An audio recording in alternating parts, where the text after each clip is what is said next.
안녕하세요, 청취자 여러분.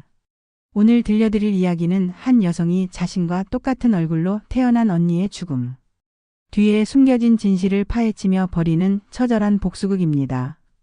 때로는 정의가 법정이 아닌 다른 곳에서 실현되기도 한다는 것을, 그리고 가족의 사랑이 어떤 용기를 만들어내는지를 보여주는 이야기입니다. 그럼 지금부터 시작하겠습니다. 파도 소리가 끊임없이 들려오는 작은 해변 마을, 그곳에 자리 잡은 독립책방, 바다가 보이는 책방에서 하리는 매일 아침을 시작합니다. 오전 8시가 되면 어김없이 문을 열고 책장 사이로 스며드는 따스한 햇살과 함께 커피 한 잔을 우려내며 하루를 맞이합니다. 단골 손님 김 할아버지는 매일 오전 9시에 와서 신문을 읽어가시고, 중학생 수진이는 방과 후에 와서 숙제를 하며 과자를 먹습니다. 창가에 앉아 바다를 바라보며 읽는 오후의 독서 시간, 저녁이면 파도 소리를 들으며 하루를 정리하는 조용한 시간들이 그녀의 전부였습니다.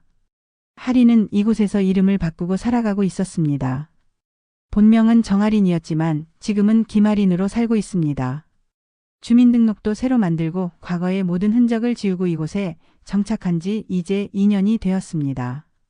아무도 그녀의 과거를 모르고 그녀 역시 과거에 대해 말하지 않았습니다. 다만 가끔 창밖을 바라보는 그녀의 눈빛에는 무언가 깊은 상처와 비밀이 숨어 있는 듯 했습니다. 특히 비가 오는 날이면 더욱 그랬습니다. 책방을 찾는 사람들은 그저 조용하고 친절한 서점 사장님으로만 그녀를 기억했습니다. 그날도 평범한 하루였습니다. 오후에는 대학생 지민이가 와서 취업 고민을 털어놓았고, 하리는 자기계발서 몇 권을 추천해주며 따뜻한 조언을 건넸습니다. 저녁 무렵에는 신혼부부가 와서 신혼여행 관련 여행서를 골랐고, 하리는 그들의 행복한 모습을 보며 미소 지었습니다. 하지만 그 미소 뒤에는 아련한 그리움이 숨어 있었습니다. 어느 늦은 밤, 하린이 책방 정리를 마치고 2층 거주 공간으로 올라가려던 찰나 휴대폰이 울렸습니다. 화면에 떠오른 이름은 어머니였습니다. 몇 달 만에 받는 어머니의 전화였고, 이 시간에 전화가 오는 것도 이상했습니다. 하린아. 수화기 너머로 들려오는 어머니 최영자 여사의 목소리는 평소와 달리 떨리고 있었습니다. 울음을 참는 듯한 목소리였습니다. 큰일 났다. 정리가. 하린의 손에서 정리하던 책이 떨어졌습니다. 언니 정리. 3년 전 재벌가의 차남과 결혼하며 부유한 시댁으로 들어간 뒤 연락이 뜸해진 언니였습니다. 처음에는 신혼에 바쁨이려니 했지만 시간이 지날수록 연락이 뜸해지더니 최근 1년간은 명절에도 얼굴을 보기 어려웠습니다. 어머니의 다음 말은 하린의 세상을 송두리째 흔들어 놓았습니다. 정리가 죽었어. 자살이래. 시댁에서 연락이 왔는데 유서도 없이 그냥. 전화기 너머로 어머니의 흐느끼는 소리가 들렸습니다. 하리는 한동안 말을 할 수 없었습니다. 이틀 후 하리는 서울의 한 장례식장에 도착했습니다. 빈소는 생각보다 한산했고 조화도 많지 않았습니다. 시댁 식구들은 형식적인 인사만 나눈 채 냉담한 분위기를 유지하고 있었습니다. 언니의 남편 백현재는 슬픔보다는 피곤함이 더 역력한 표정으로 조문객들을 맞고 있었습니다. 그는 명품 정장을 차려입고 있었지만 눈가에는 진정한 슬픔의 흔적을 찾을 수 없었습니다. 하린이 조문을 하려 하자 백현재는 시큰둥한 표정으로 고개만 끄덕였습니다. 고생 많으셨습니다. 정미가 늘 동생 이야기를 했는데 그의 말투에는 형식적인 예의만 있을 뿐이었습니다. 시어머니 나정이는 더욱 차갑게 하린을 대했습니다. 멀리서 오느라 수고했어요. 정미가 마지막에 가족들한테 폐를 끼쳐서 죄송해요. 폐를 끼쳤다는 표현에 하리는 섬뜩함을 느꼈습니다.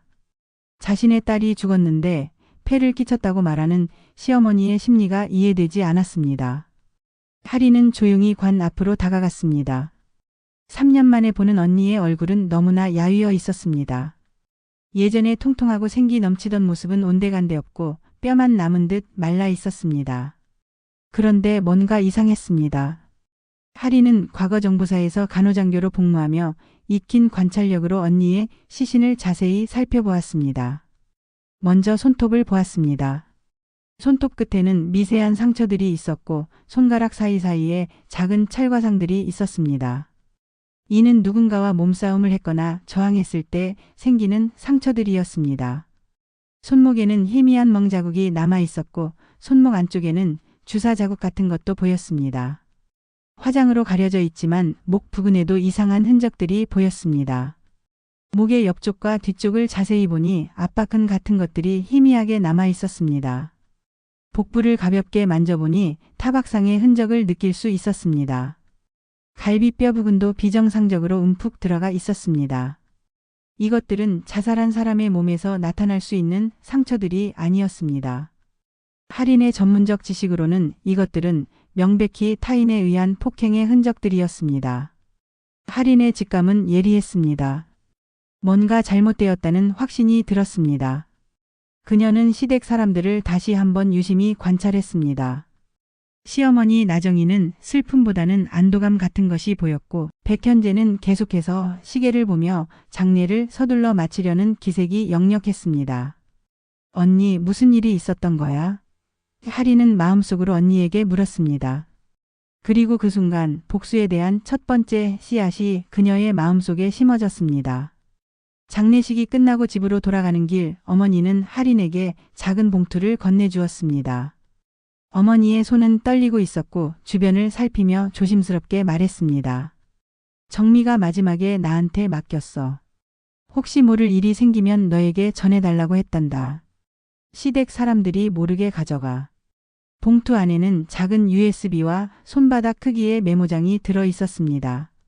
할인은 집에 도착하자마자 모든 커튼을 치고 USB를 컴퓨터에 연결했습니다. 파일들이 하나씩 열릴 때마다 할인의 얼굴은 점점 굳어갔습니다. 첫 번째 파일은 약물 투여 계획이라는 제목의 엑셀 문서였습니다.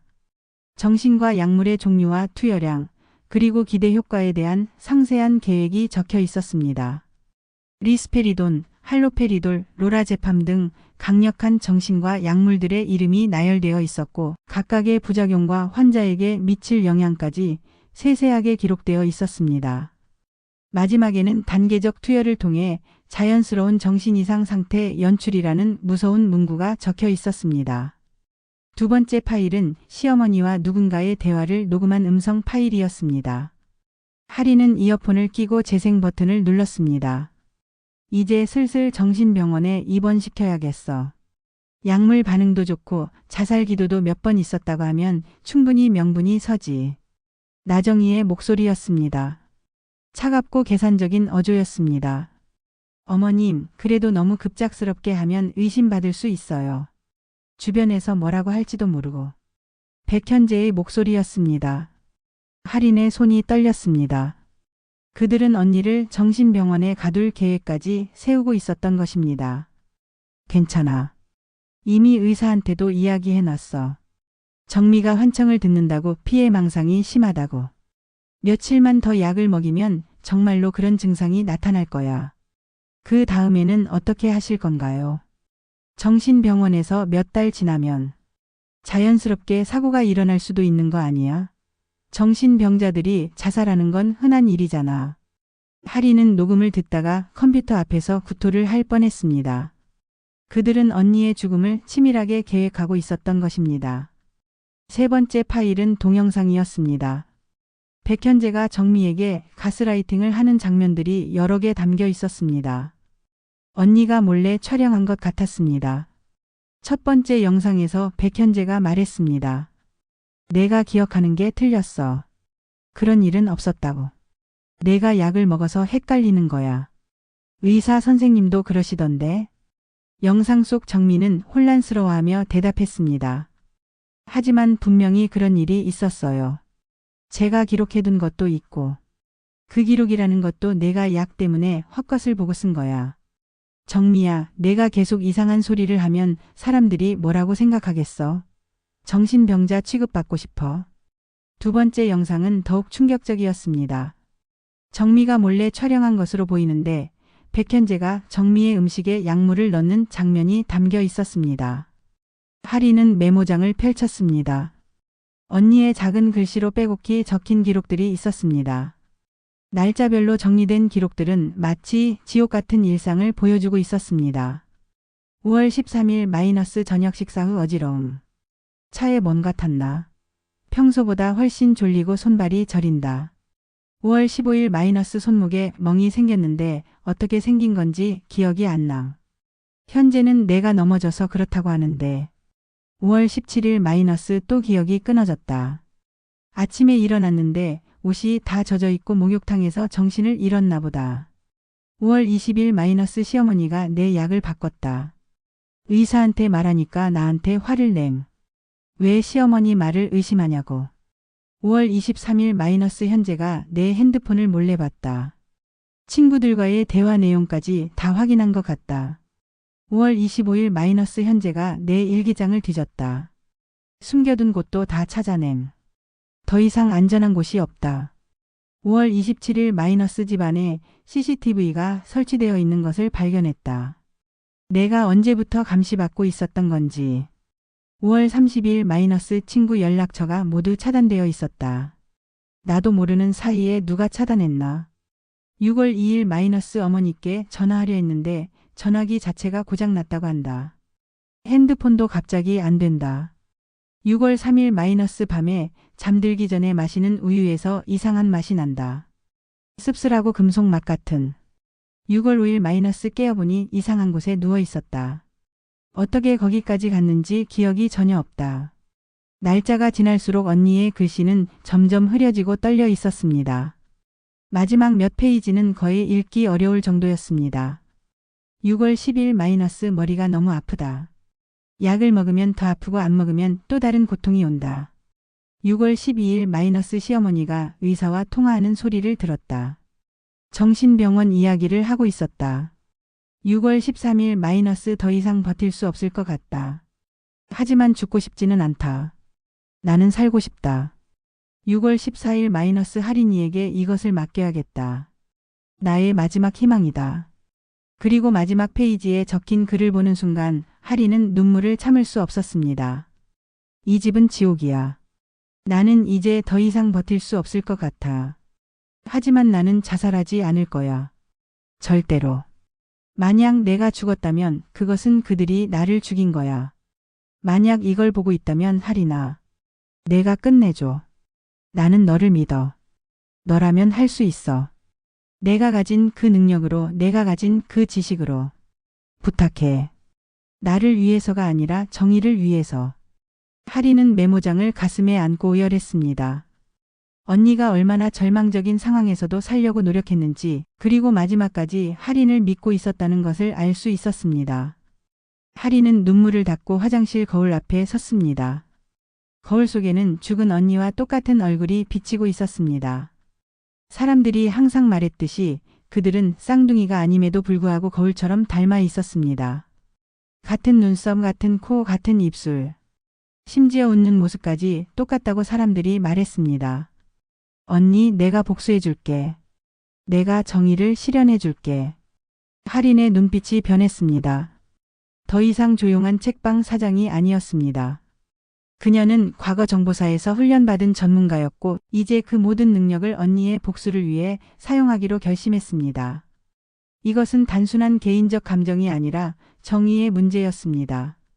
법이 처벌하지 못하는 악을 직접 심판하는 것이었습니다. 제2막 마이너스 반격과 위기의 시작. 일주일 후 할인은 완벽하게 변신했습니다. 언니가 즐겨 입던 스타일의 옷을 입고 언니의 화장법을 따라했으며 심지어 걸음걸이와 말투까지 연습했습니다. 정보사에서 배운 변장술과 연기술이 빛을 발하는 순간이었습니다. 언니가 사용하던 향수까지 똑같이 구해서 뿌렸습니다. 할인은 언니의 습관들까지 완벽하게 분석했습니다. 언니는 긴장할 때 왼쪽 귀를 만지는 습관이 있었고 웃을 때 한쪽 입꼬리가 먼저 올라갔습니다. 말할 때는 손짓을 많이 하는 편이었고 좋아하는 음식과 싫어하는 음식도 모두 파악했습니다. 심지어 언니가 자주 쓰던 말버릇까지 연습했습니다. 백현재의 집 앞에 도착한 할인은 깊게 숨을 들이쉬었습니다. 이제부터는 정미였습니다. 죽은 정미가 되어 그들의 죄를 밝혀내야 했습니다. 할인은 정보사에서 배운 심리적 준비 과정을 거쳤습니다. 자신의 정체성을 일시적으로 지우고 언니의 정체성을 받아들이는 것이었습니다. 초인종을 누르자 문이 열렸습니다. 백현재가 나타났을 때의 표정은 가히 압권이었습니다. 얼굴이 새하얗게 변하더니 뒤로 몇 걸음 비틀거렸습니다. 손에 들고 있던 커피잔이 떨어져 바닥에서 깨졌습니다. 정미야, 내가 왜 여기에? 너는 죽었는데. 마지막 말은 중얼거리듯 했지만 할인의 예리한 청각이 놓칠 리 없었습니다. 할인은 연습한 대로 연기를 시작했습니다. 언니의 목소리와 말투를 완벽하게 재현했습니다. 여보, 무슨 소리야? 내가 왜 죽어? 그리고 내가 왜 우리 집에 오면 안 돼? 나 기억이 좀 이상해. 며칠 전 일이 잘 생각나지 않아. 백현재는 당황한 기색을 숨기려 했지만 할인의 예리한 관찰력을 속일 수는 없었습니다. 그의 손이 미세하게 떨리고 있었고 이마에는 식은땀이 맺혀 있었습니다. 눈동자가 계속 흔들리고 있었고 입술이 바짝 말라 있었습니다. 정미야, 너 병원에 있지 않았어? 의사 선생님이 당분간 치료를 받아야 한다고. 그리고 내가 며칠 전에. 백현재는 말을 하다가 멈췄습니다. 자신이 실수를 할 뻔했다는 것을 깨달은 것 같았습니다. 무슨 병원? 나는 병원에 간 기억이 없어. 여보, 혹시 내가 아픈 거야? 무슨 병이 있는 거야? 할인은 일부러 혼란스러운 표정을 지으며 백현재의 반응을 살폈습니다. 백현재는 점점 더 당황하는 기색이었습니다. 그는 휴대폰을 꺼내 누군가에게 전화를 걸려고 하다가 멈췄습니다. 이때 시어머니 나정희가 나타났습니다.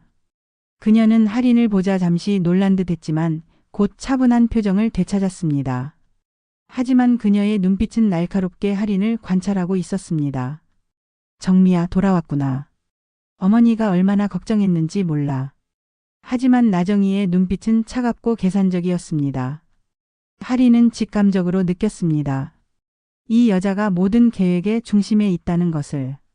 그리고 이 여자는 자신의 정체를 의심하고 있다는 것을.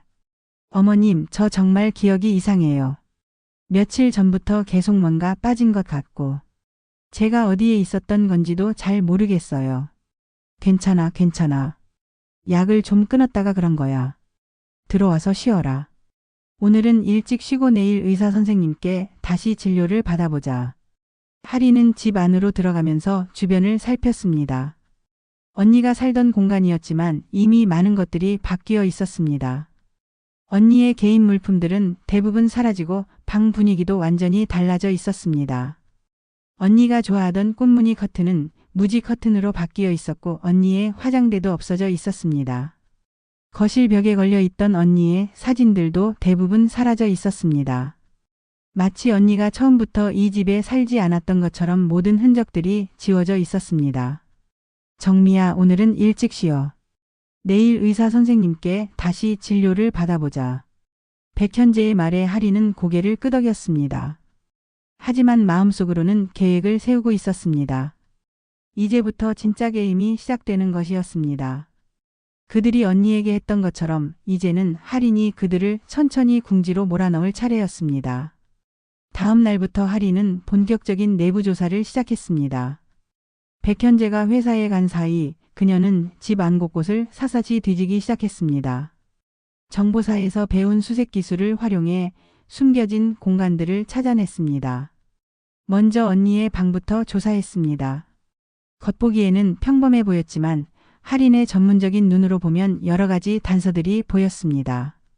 침대 매트리스 아래에 숨겨진 작은 녹음기를 발견했습니다. 재생해보니 백현재와 시어머니의 대화가 녹음되어 있었습니다. 정미 문제는 이제 해결된 거죠? 나정희의 목소리였습니다. 응, 이제 걱정 없어.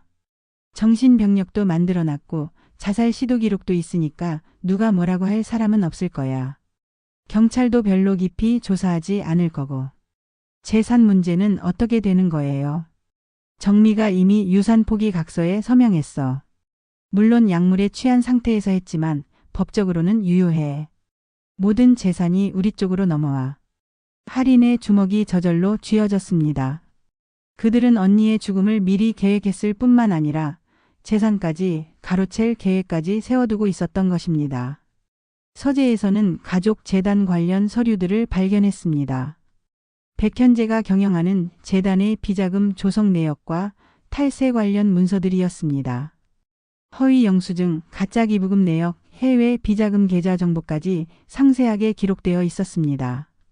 하리는 스마트폰으로 모든 증거를 촬영했습니다. 옷장 안쪽 벽을 두드려 보니 빈 공간이 있었습니다. 벽을 뜯어보니 작은 금고가 숨어 있었습니다. 금고는 지문인식이었는데 다행히 언니의 지문이 등록되어 있었습니다. 안에서는 더욱 충격적인 자료들이 나왔습니다. 언니를 감시한 CCTV 영상들, 의사와 공모한 진료기록 조작 증거, 그리고 다른 피해자들의 명단까지 있었습니다.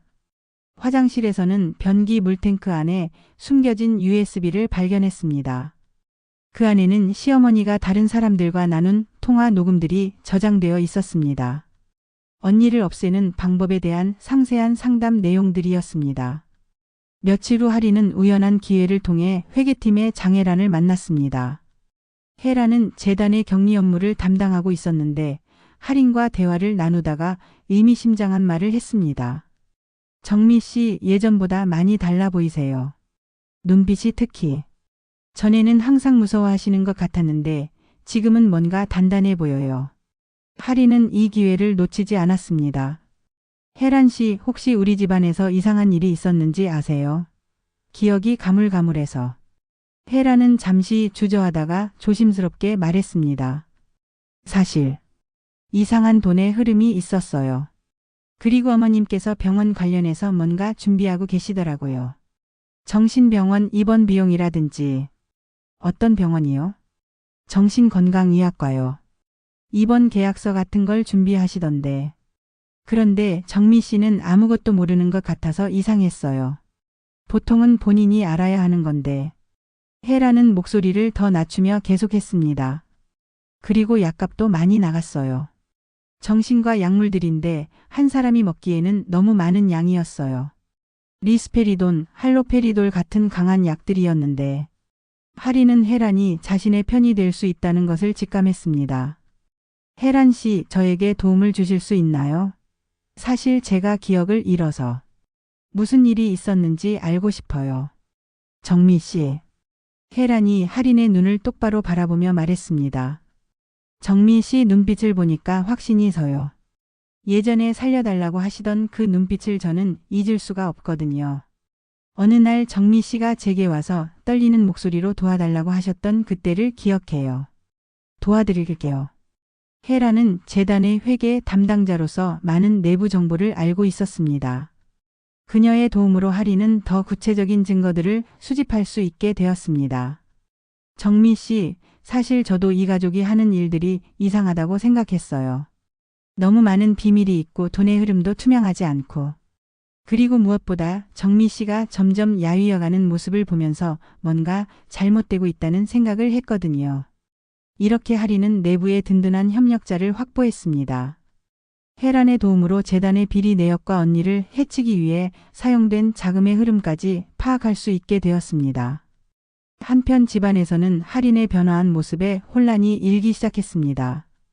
이전의 정미와 달리 당당하고 적극적인 모습을 보이자 백현재는 점점 불안해하기 시작했습니다. 정미야, 내가 너무 달라진 것 같아. 약을 다시 먹어야 하는 거 아니야? 예전에 의사 선생님이 계속 복용하라고 했잖아. 무슨 약이요? 저는 건강해요. 오히려 예전보다 머리가 더 맑아진 것 같은데요. 그동안 제가 왜 그렇게 멍했는지 이상해요. 하린의 당당한 대답에 백현재는 말문이 막혔습니다. 그의 죄책감과 두려움이 점점 커져가고 있었습니다. 조사를 계속하던 중 하린은 충격적인 사실을 알게 되었습니다. 집안의 오래된 유모인 박순자 할머니와 대화를 나누던 중이었습니다. 정미 아가씨, 그런데 하늘이는 언제 데려올 거예요? 하늘이요? 아이고 정말 기억을 못하시네요.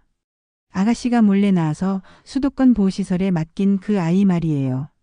하리는 큰 충격을 받았습니다. 언니에게 아이가 있었다는 사실을 전혀 몰랐습니다.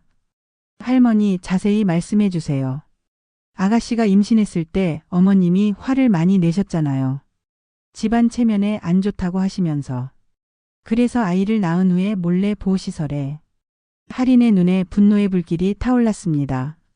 그들은 언니의 아이까지 빼앗았던 것입니다. 그 아이 이름이 하늘이라고 하셨죠. 네, 정미 아가씨가 직접 지어준 이름이에요. 하늘이처럼 자유롭게 살라고 하시면서. 한편 백현재 측에서는 할인의 정체에 대한 의심이 커져가고 있었습니다. 백현재의 비서인 준수가 조사를 시작한 것입니다. 사장님, 부인께서 너무 많이 달라지신 것 같습니다. 그래? 예전에 부인께서 동생 이야기를 하신 적이 있지 않습니까? 해변에서 책방을 한다고. 백현재는 갑자기 뭔가를 떠올린 듯 표정이 변했습니다. 준수야, 정미 동생 사진 좀 구해봐. 네, 알겠습니다. 준수는 각종 경로를 통해 할인의 사진을 구하기 시작했습니다. 대학교 동창회 사진, SNS에 올라온 책방 사진들을 모으며 정체를 파악하려 했습니다. 며칠 후 준수는 결정적인 단서를 찾았습니다. 사장님, 이것 좀 보세요. 컴퓨터 화면에는 할인이 책방에서 찍은 사진이 나와 있었습니다. 이 사람이 정미 씨 동생 할인 씨인데 지금 집에 계신 분과 너무 닮았습니다. 백현재의 얼굴이 새파랗게 변했습니다. 그제서야 모든 것이 이해되기 시작했습니다. 그럼 지금 우리 집에 있는 사람은 정미 씨가 아닐 가능성이 높습니다. 백현재는 당장 나정희에게 연락했습니다. 어머니, 큰일 났어요. 정미가 아닐지도 모르겠어요. 나정희는 차분한 목소리로 대답했습니다. 알고 있어. 나도 느꼈어. 다음 주 기념식 때 확실히 알아보자. 그때까지는 절대 들키면 안 돼. 위기가 점점 다가오고 있었습니다. 할인도 그들의 시선이 달라진 것을 감지하기 시작했습니다. 재단 설립 기념식을 일주일 앞두고 나정희는 할인을 시험하기 시작했습니다. 저녁 식사 자리에서 나정희가 말했습니다. 정미야, 내가 신혼 때 나한테 했던 말 기억나? 시댁 음식이 너무 짜다고 하면서 고향 음식이 그립다고 했잖아. 할인은 순간 당황했습니다. 언니가 어떤 말을 했는지 전혀 모르는 상황이었습니다. 어머님, 죄송해요. 기억이 잘 안 나네요. 그래? 그때 내가 부산 할머니 집 된장찌개 이야기를 했는데. 할인은 침착하게 대답했습니다. 아, 맞아요. 할머니 된장찌개. 정말 그리워요. 나정희의 눈빛이 날카로워졌습니다. 정미의 외할머니는 대구 출신이었기 때문입니다. 다음 날 더 직접적인 시험이 기다리고 있었습니다. 백현재가 금고를 열려고 하면서 할인에게 말했습니다. 정미야, 금고 비밀번호 좀 불러줘. 내가 정한 거잖아. 할인의 심장이 급하게 뛰기 시작했습니다. 금고 비밀번호를 어떻게 알 수 있겠습니까? 하지만 그녀는 침착함을 유지했습니다. 여보, 머리가 아파서 잘 생각이 안 나네요. 직접 누르실래요? 아니야, 내가 기억해봐. 우리 결혼기념일이었잖아. 할인은 재빠르게 계산했습니다. 언니의 결혼기념일은 어머니에게서 들어서 알고 있었습니다. 2021년 5월 14일. 그럼 0514. 백현재의 표정이 미묘하게 변했습니다. 맞는 번호였지만 정미라면 다른 방식으로 말했을 것이기 때문입니다. 정미야, 넌 항상 5월 14일이라고 했는데 왜 갑자기 숫자로 말해? 위험한 순간이었습니다. 할인은 재빨리 대답했습니다. 아, 맞다. 요즘 머리가 이상해서 숫자가 먼저 떠오르네요. 5월 14일이죠. 백현재는 의심스러운 눈빛을 거두지 않았지만 일단 넘어갔습니다. 그날 밤 나정희가 할인의 방으로 찾아왔습니다. 정미야, 내일 기념식에서 내가 인사말을 해야 해. 준비는 했지? 네, 어머님. 준비했어요. 그래. 그런데 정미야. 나정희의 목소리가 차갑게 변했습니다. 내일 기념식에서 내가 진짜 정미인지 확실히 확인할 거야. 각오해도. 할인은 등골이 서늘해짐을 느꼈습니다. 이제 정말 마지막 순간이 다가오고 있었습니다. 기념식 전날 밤 할인은 혜란의 도움을 받아 마지막 증거 수집에 나섰습니다. 백현재의 금고에서 결정적인 증거들을 확보해야 했습니다. 정미 씨 정말 위험해요. 들키면 어떡해요? 괜찮아요, 혜란 씨. 이것만 있으면 모든 게 끝나요. 하리는 정보사에서 배운 기술을 활용해 금고를 열었습니다. 안에서 나온 것들은 상상 이상이었습니다.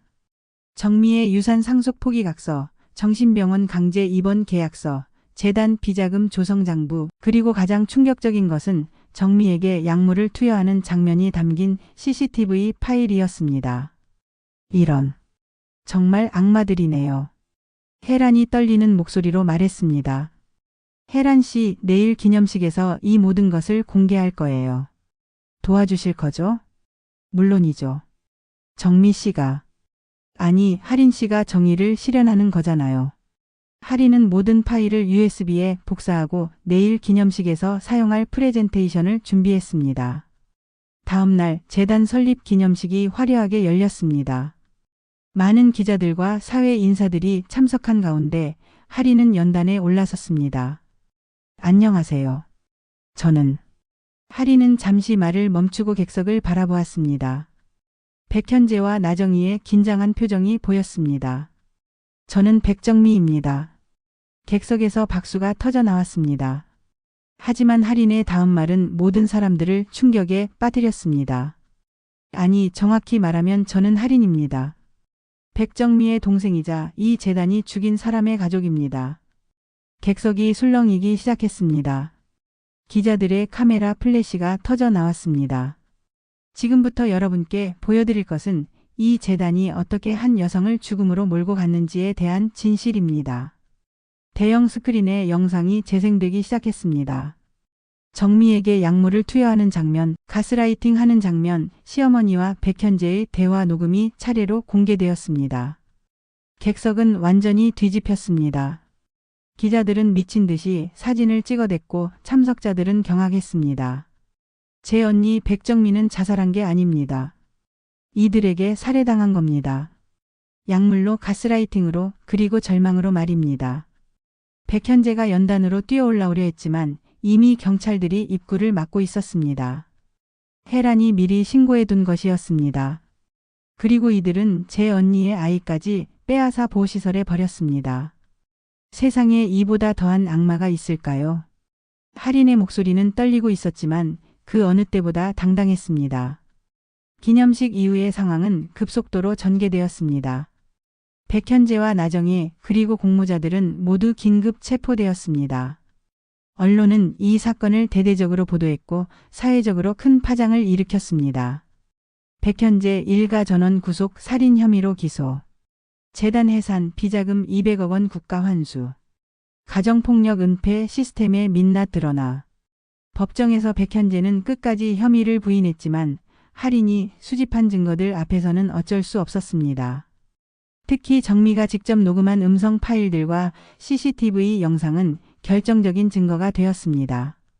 나정희는 며느리를 위해서 한 일이라며 억지 변명을 늘어놓았지만 재판부는 치밀한 계획살인으로 판결했습니다.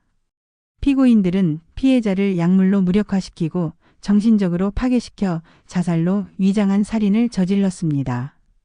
이는 인간의 존엄성을 짓밟은 극악무도한 범죄입니다. 그림 8-2 1년 후 하린은 정미의 유산으로 하늘 상담센터를 열었습니다. 가정폭력과 가스라이팅 피해자들을 돕는 상담센터였습니다. 혜란도 회계사 일을 그만두고 함께 일하기로 했습니다. 상담센터 개소식 날 하린은 작은 아이의 손을 잡고 있었습니다. 하늘이었습니다. 보호시설에서 데려온 언니의 아이는 이제 하린의 가족이 되었습니다. 이모 엄마는 언제 와요? 하늘아, 엄마는 하늘에서 우리를 지켜보고 계셔. 그리고 하늘이가 행복하게 자라는 모습을 보시면서 미소 짓고 계실 거야. 하린은 아이를 안아주며 하늘을 올려다보았습니다. 상담센터 벽에는 정미의 사진과 함께 문구가 걸려 있었습니다. 당신의 고통은 헛되지 않습니다. 당신의 용기가 다른 누군가를 구원할 것입니다. 첫 상담자가 들어왔습니다. 25살 정도의 젊은 여성이었는데 얼굴에는 멍자국이 있었고 눈빛은 절망에 차 있었습니다. 안녕하세요. 저 도움이 필요해요. 하리는 따뜻한 미소를 지으며 그녀를 맞이했습니다. 괜찮아요. 이제 안전해요. 저희가 도와드릴게요. 그날 저녁 하리는 일기를 썼습니다. 언니, 오늘 첫 번째 상담자를 만났어. 언니와 똑같은 상황에 있는 여성이었어. 내가 언니를 구하지 못했지만 다른 사람들은 구할 수 있을 거야. 언니의 고통은 끝났지만 누군가의 고통은 지금도 시작되고 있을 거야. 그래서 나는 멈추지 않을 거야. 나는 싸울 거야. 창밖으로는 별이 반짝이고 있었습니다. 하리는 그 별 중 하나가 언니라고 믿었습니다. 언니가 하늘에서 자신과 하늘이 그리고 도움을 기다리는 모든 여성들을 지켜보고 있다고 믿었습니다. 복수는 끝났지만 진짜 싸움은 이제 시작이었습니다. 하린의 새로운 인생이 시작된 것이었습니다. 에필로그. 그 후 하늘 상담센터는 전국적으로 유명해졌습니다. 하린의 이야기는 책으로 출간되었고 영화로도 제작되었습니다. 많은 여성들이 용기를 얻고 도움을 요청하게 되었습니다. 백현재는 무기징역을 선고받았고 나정희는 징역 25년을 선고받았습니다. 그들의 재산은 모두 피해자 지원 기금으로 사용되었습니다. 하늘이는 건강하게 자랐고 언젠가는 엄마와 이모의 이야기를 자랑스럽게 생각하게 될 것입니다. 하리는 오늘도 상담센터에서 누군가의 고통을 듣고 희망을 나누고 있습니다. 언니의 얼굴로 시작된 복수는 끝났지만 정의를 향한 그녀의 걸음은 계속되고 있습니다. 이것이 하린의 이야기입니다. 사랑하는 사람을 잃은 슬픔을 복수가 아닌 구원으로 승화시킨 한 여성의 이야기입니다.